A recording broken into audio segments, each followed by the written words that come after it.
TC Entrevista.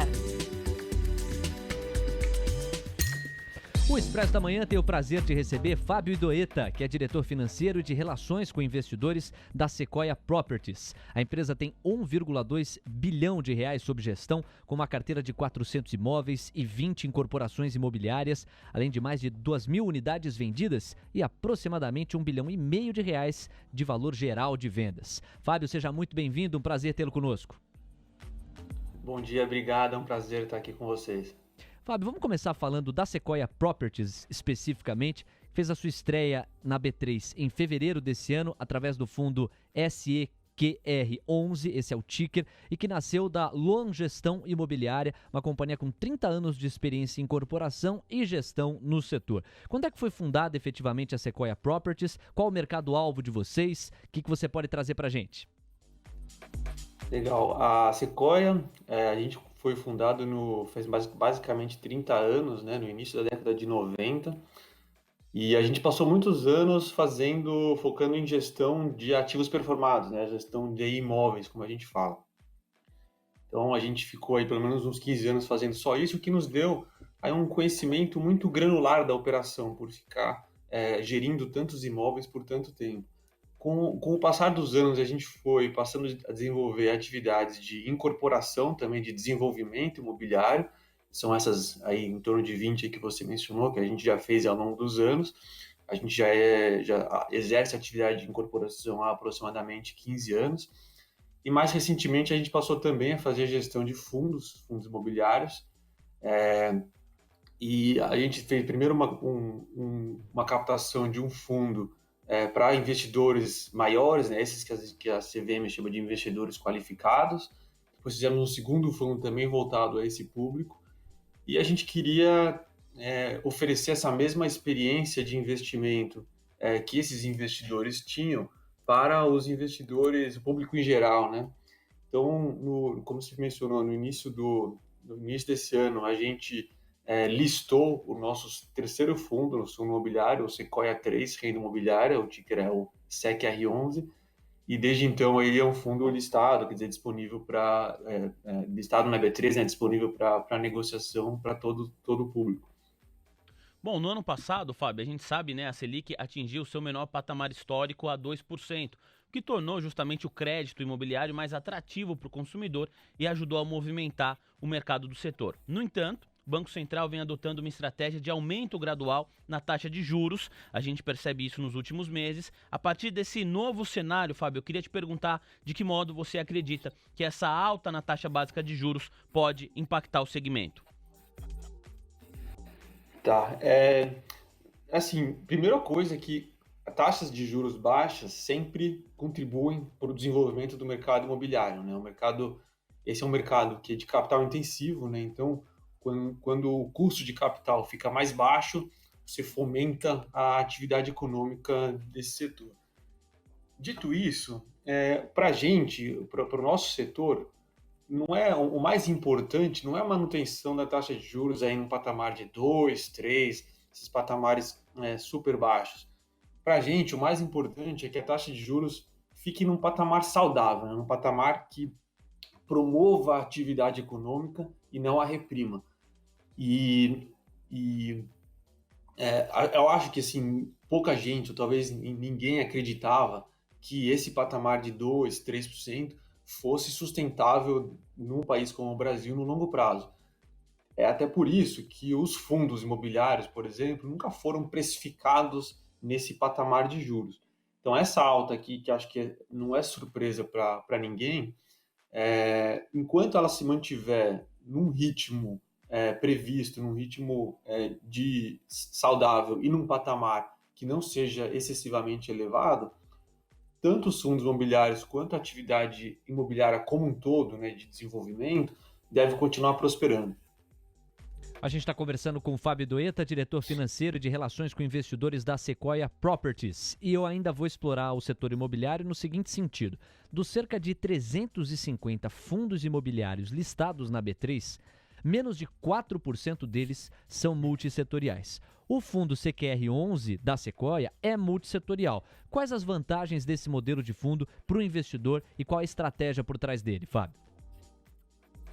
E isso aí, o motivo da gente ter trazido um fundo diversificado para a Bolsa, né, multissetorial, vem de uma convicção nossa com relação à diversificação, né? Então, eu acho que é um consenso entre investidores que diversificação é algo que contribui nos retornos de qualquer portfólio no longo prazo, né? Então, tirando algumas, talvez, exceções, é, algum nível de diversificação é sempre benéfica para portfólios de investimento no longo prazo. Quando o fundo não faz a diversificação, quando o gestor não promove essa diversificação no fundo, quer dizer, quando ele investe só em um setor e concentra os investimentos numa única categoria, ele transfere essa responsabilidade de diversificação para o investidor. O que não tem problema nenhum, quer dizer, acho que tem vários casos e vários países onde isso é muito comum. Só que a gente tem uma opinião que o mercado de fundos imobiliários no Brasil, ele é um mercado que é relativamente recente, né? Então, hoje a gente está aí comemorando algo em torno de 1.400.000 investidores nesse tipo de produto na Bolsa, na B3.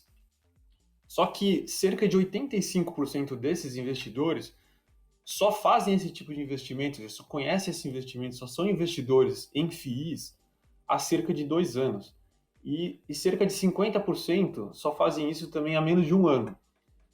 Então a gente acha que para o investidor ele ter confiança, para ele ter experiência e conforto de investir sabidamente, né, no produto, ele precisa de tempo, ele precisa vivenciar qual é o comportamento desses fundos em momentos diferentes da economia, momentos de expansão, momentos de retração, qual o comportamento em taxas de juros altas, taxas de juros mais baixas. E por ser um investimento muito recente, por ser um produto ainda recente na carteira do investidor brasileiro, ele ainda não teve tempo de vivenciar esses ciclos de altas e baixas. Então, a gente acha que a gente ainda tem um papel como gestor importante em promover a diversificação. Então, o portfólio do Sequoia 3, né, do SEC R11, ele vai continuar sendo diversificado. A gente, inclusive, quer aumentar a diversificação. A gente não, o que não quer dizer que a gente investe em todos os setores, né? Claro, Acho claro. que qualquer gestor tem que focar, tem que entender os segmentos onde ele tem a competência, onde ele tem conforto para investir. E no nosso caso específico, a gente foca em 3 macro segmentos aí dentro das opções disponíveis no mercado imobiliário, que é o logístico industrial, o lajes ou edifícios comerciais e pontos de varejo fora de shopping centers.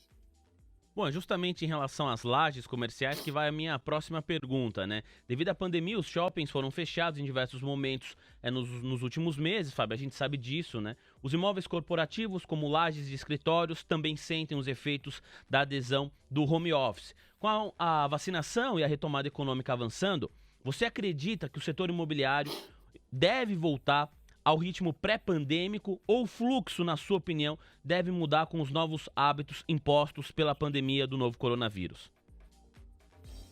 Tá, assim, a gente é bem otimista com relação aos resultados da vacinação. Acho que basta olhar aí o que está acontecendo com países que já estão bastante avançados em termos de redução na atividade pandêmica. Então a gente acha que conforme essa vacinação for se expandindo, a atividade econômica vai retornar a um patamar próximo da normalidade. Especificamente em relação a lajes, hoje a gente não tem, até pelas incertezas que a pandemia trouxe, a gente não tem uma laje no nosso portfólio. De qualquer forma, a gente monitora muito de perto esse segmento porque é um setor alvo nosso e a gente está atento a oportunidades para potenciais futuros investimentos. Então, a gente acha que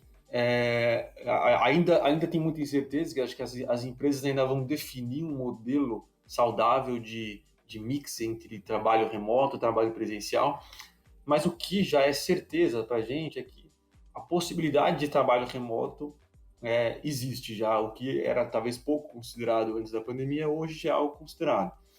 E outra convicção que a gente tem também é que o trabalho remoto não substitui o trabalho privado.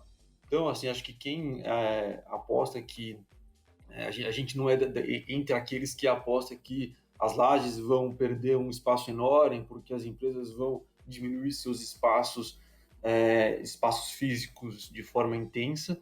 A gente acha que as empresas vão continuar tendo uma atividade presencial relevante, porque as interações presenciais, as interações pessoais têm um nível de qualidade muito mais alto do que as interações digitais, né? Então, dificilmente a gente consegue substituir de forma plena o trabalho presencial.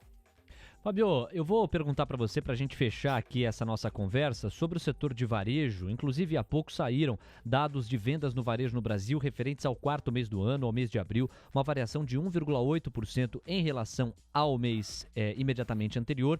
E na comparação anual, com a base bastante frágil do ano passado, abril foi um dos meses em que mais se foi possível sentir os efeitos da pandemia, da restrição. A comparação leva aqui a um destaque positivo de 23,8% das vendas no varejo no Brasil em março de 2021 ante março de 2020. Isto posto, com a maior circulação das pessoas esperada, ainda mais para o segundo semestre, os investidores têm aumentado as posições em ações de empresas ligadas ao setor de varejo. Nesse trimestre, lojas Renner tiveram uma subida aí nos papéis de 22,73%, Hering 104%, lojas Marisa mais de 51%. Qual que é a expectativa de vocês para o setor ao longo de 2021? O que você pode trazer para o nosso público? Tá, então esse é um setor que foi duramente impactado, o varejo físico, né, foi duramente impactado no início da pandemia pelas restrições à circulação e à mobilidade, mas, como você mencionou, ele tem uma recuperação, a tendência é de uma recuperação mais rápida. As empresas que puderam foram adotando cada vez mais o varejo eletrônico, né, que já era uma tendência, mas que foi acelerado, né, pela pandemia, a adoção de compras por e-commerce. Agora, o varejo, é difícil a gente falar como o varejo como um todo, né? Porque ele é um setor tão grande, tão diverso, que tem aspectos, tem partes, subsegmentos que foram muito bem e subsegmentos que foram muito prejudicados. Então, tem que tomar muito cuidado, logicamente, para investir, para ter algo na carteira no momento ainda de incerteza. No nosso caso, especificamente, a gente recentemente, foi no começo desse ano, a gente adquiriu um imóvel de varejo, um imóvel urbano aqui no Brooklyn, na cidade de São Paulo, mas é um imóvel de varejo alimentar, quer dizer, é um imóvel locado por uma rede de supermercado, e que esse é um segmento do varejo que, ao contrário de diversos outros aí de varejo físico, foi um que prosperou até, porque muitas pessoas substituíram refeições fora de casa por refeições dentro de casa, né? Concentraram mais tempo dentro de casa, por causa do home office. Então, o varejo alimentar, ele se beneficiou e continua indo muito bem, né? Acho que também tem uma certa tendência aí de mais refeições dentro de casa que vão continuar a beneficiar o varejo alimentar. Então, a gente acha que esse subsegmento alimentar vai continuar bem e a recuperação do restante a gente está também muito atento, porque podem surgir oportunidades de investimento também assim que a retomada se ficar mais evidente. Fábio Doeta, diretor financeiro de Relações com Investidores da Sequoia Properties. Muito obrigado pelo seu tempo. Até uma próxima. Obrigado. Foi um prazer. Valeu.